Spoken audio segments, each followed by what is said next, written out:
I started in the radio business in the United States when I was 19 years old. We had a little company that eventually became larger and larger, but we worked in this really niche area, helping people be on the radio. I was a radio geek. I grew up around the radio. My father had a side hustle being on the radio, and I was fascinated by the big stations around the world. And so I remember the 21-year-old me, I would often spend my nights, sometimes till 12 or 1 in the morning, with my mentor. He was an old guy from New York who would come back out to help the family run their family business, their radio station. And we would talk about all the different opportunities, and we would talk about all the stations. And he really helped me get started in business because he was impressed that I could tell you any talk radio station in the country. I could tell you, KAAA and Kingman. And he really helped me get started in what became a multi-million-dollar business and my first big hit. But I remember that as I started to grow the business, I found a really big opportunity, doing some consulting and sales work for a radio station near Los Angeles. And many nights, there'd be times when I would go and spend, till midnight with him. And then I would drive. I'd get in my little Hyundai and I would drive from Phoenix, Arizona out towards Los Angeles. So it's 5 hours through the middle of the desert. And as a radio geek, what was funny, at night, when the radio waves move a lot further, especially in the winter when the radio waves move even further, I would drive through the desert and I would tune in to KFI in Los Angeles. I would tune in to these huge, mega radio stations. And I remember, hearing KFI, this amazing imaging, these big booming voices. Everything was so well presented, so sexy. I so wanted to be part of that world. This was like, wow, I'm in this world now. And the early 20s, Andrew, who was just starting to be successful, was so enamored by that. I remember thinking about that recently. I was sitting in my bed in Malaysia looking out at the skyline and remembering those days and thinking how far I've come to back when I used to be excited just to get in my little car and listen to that. And occasionally, I think for all of us who live this nomad capitalist lifestyle, for all of us who leave where we're from, for all of us who do something different, there are those very brief moments of longing where you say, wow, wouldn't it be great to be that again? But what I think is so important to realize is you can't go back. And you have to understand that.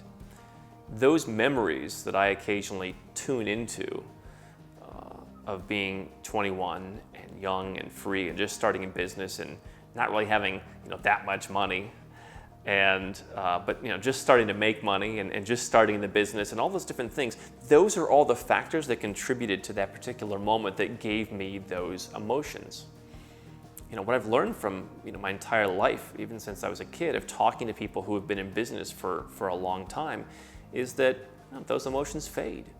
People get married and the relationship 30 years later isn't what it was when they first met. People start businesses and their relationship with that business is different than when they first started it and they had butterflies. I've been there and I've had the butterflies, and I think that any of us who make changes for the better in our life will be at times confronted with the desire to go back.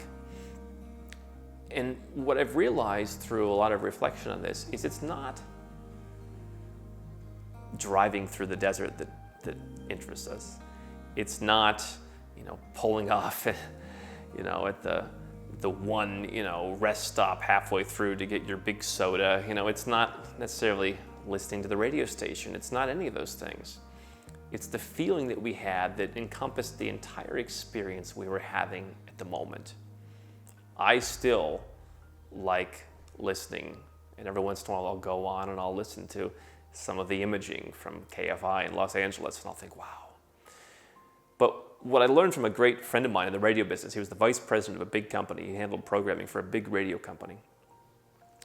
He said, we all tend to think that the music that we listen to at 15 or 16 years old is the best. Do you ever notice how, my parents, it was, the Beatles or, bands from the 60s, because that's when they came of age. And there's an emotional connection in our minds to where, like, that's the best because we associate it with those alleged best times of our life. It's just it's a human emotional thing. And in the same way, I believe that we attach, very strong feelings to times in our life when we were doing things that were new and exciting. Listen, I can tell you, after 12 years of studying this whole nomad capitalist thing and traveling all around the world, I'm less excited now to get on a plane than I was in 2007 or 2008. But that's normal. And I want you, if you're doing this, to be aware of the fact that those emotions are going to come up. That longing might come up.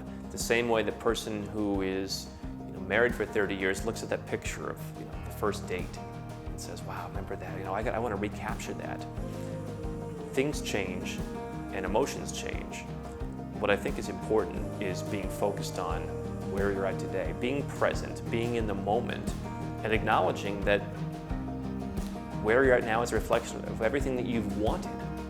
We literally are all leading exactly the lives that we want because we've made choices that have got us here. I've made choices, and as much as I look back on those memories fondly, I also realize that the choices I've made have taken me beyond that, to something that's bigger and better. And I look back at them now and say, how nice to have that memory. Not that I want to go back, but it's nice to have that memory, acknowledging that. Some people, and I've been there as well years ago, think, oh, if I go back to the US, or I go back to wherever I'm from, all my friends will be there waiting for me as if nothing happened. But as I said, you can't go back. People move on, they get married, they have kids, they pass on, whatever may happen. The life that you left is not the life that you can go back to tomorrow. And if you think that giving up midway through your nomad capitalist journey just to go back, that you're going to do that and find everything as it was, you're wrong. You have to appreciate the life that you built for yourself today. You have to realize that you did it for a reason. Accept the past with fondness and move on, knowing that you're exactly where you want to be. Hi, I'm Andrew Henderson from Nomad Capitalist. I wrote this book, which you can find on Amazon, to distill a lot of the stuff we talk about in these videos and a lot of the stuff I've learned over the last decade plus traveling all around the world, teaching you about how to legally reduce your taxes, build your personal freedom, and create wealth faster. Definitely get a copy of this book if you want to learn more. Now, if you want to watch more videos, make sure you subscribe to our channel and make sure you click the notifications bell so you never miss one of our new videos with more tips on how to go where you're treated best. And if you're already a 6- or 7-figure entrepreneur and you'd like to put these strategies in place for yourself, go to nomadcapitalist.com and learn about how I can help you.